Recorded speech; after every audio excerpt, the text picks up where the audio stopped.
As we pick back up in our study of Kings, we're going to look at a succession of kings in the nation of Judah.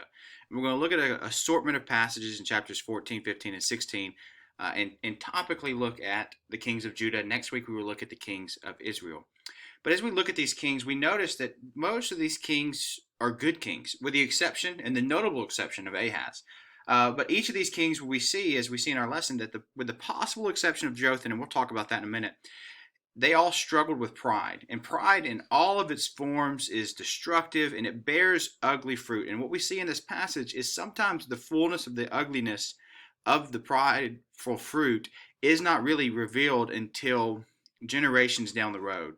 The pride of Ahaz did not result from a vacuum, but it was the result in part of the insidious seeds of pride that were planted in the generations before him.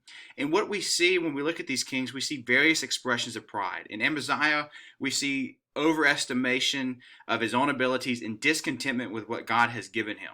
Now, this expression of pride, as we see in this lesson, it destroys relationships and it will bring down companies and bring down kingdoms. It's a very dangerous pride. Discontentment is the thief of joy, and it reveals an arrogant spirit within oneself that is not content with the blessings that God has given them and seeks to seize things for themselves that are not what God has called for them. And then we see in Uzziah, we see this self-righteousness that comes about. Now, there's a lengthy explanation of this for us to understand exactly what is happening. Essentially, Uzziah takes it upon himself to burn incense on the altar.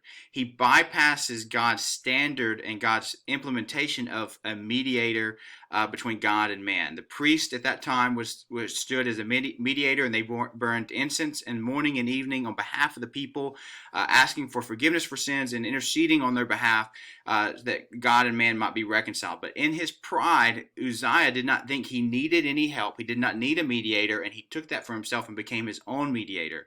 But God humbled him and struck him with leprosy, a constant reminder of his uncleanness before his holy God and his need for a mediator. Now, ultimately, the priest and the incense burning and the intercession was a pointing forward to the fact that we needed a mediator between God and man, and that person is Jesus Christ. Even these priests who were burning the incense needed a mediator, and that is the high priest, the great high priest, Jesus Christ, who is both priest and king.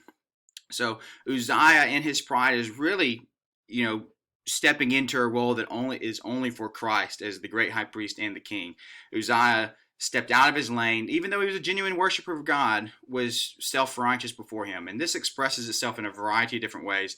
But ultimately, God is not impressed with our righteousness, but he has provided our righteousness freely to us in the person of Jesus Christ and is working this righteousness in our lives by the power of the Holy Spirit. Apart from God, we can do nothing.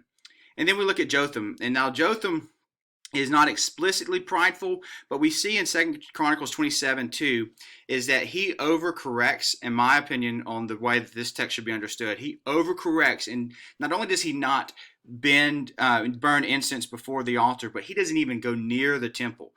In his overcorrection, he kind of presents this pridefulness of the Lone Ranger, of one who does not think that he needs the community of God's people and the worship in the house of the Lord. That's my interpretation of the text in 2 Chronicles 27:2. It's probably not as gracious towards Jotham, but there is some discipline that the Lord is bringing against Jotham during his reign, so it fits with how the Lord is responding to him. And then ultimately we see the fullness of pride in Ahaz, and that he just mocks God. And he thinks that he can persist in unrighteousness and persist in his relationship with God. And this is really just the pride of the lost, the arrogance that thinks that they can do what they want and that justice will not be served to their sins. So how do we respond to this message?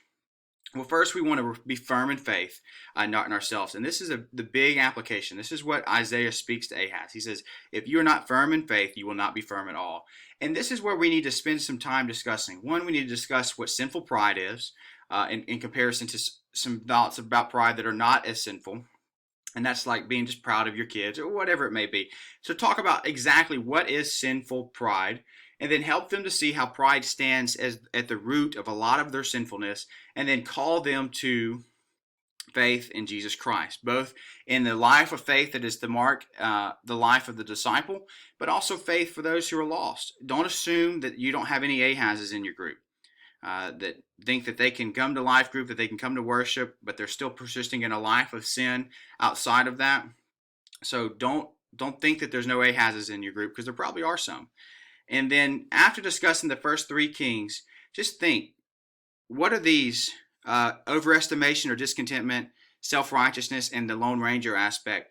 Which of these are the biggest threat to your group, to you personally? And don't look at what you see around you, but actually internalize this discussion and ask the hard questions of yourself. Because what pride does is it helps us see the fault of other people's while overlooking our own faults. So have that discussion. And then when you're talking about this main application, which is to be firm in faith, not yourself, talk about what that looks like, and what's the difference between being firm in faith and being firm in self. Because sometimes we veil self-confidence with language and the trappings of faith, when really we're not faithful in Jesus Christ, but we're just presenting our self-confidence with religious languages, and we're really just firm in ourselves and firm in our and not firm in our faith. So have that discussion. What does that actually look like to be firm in faith and not just be self-confident?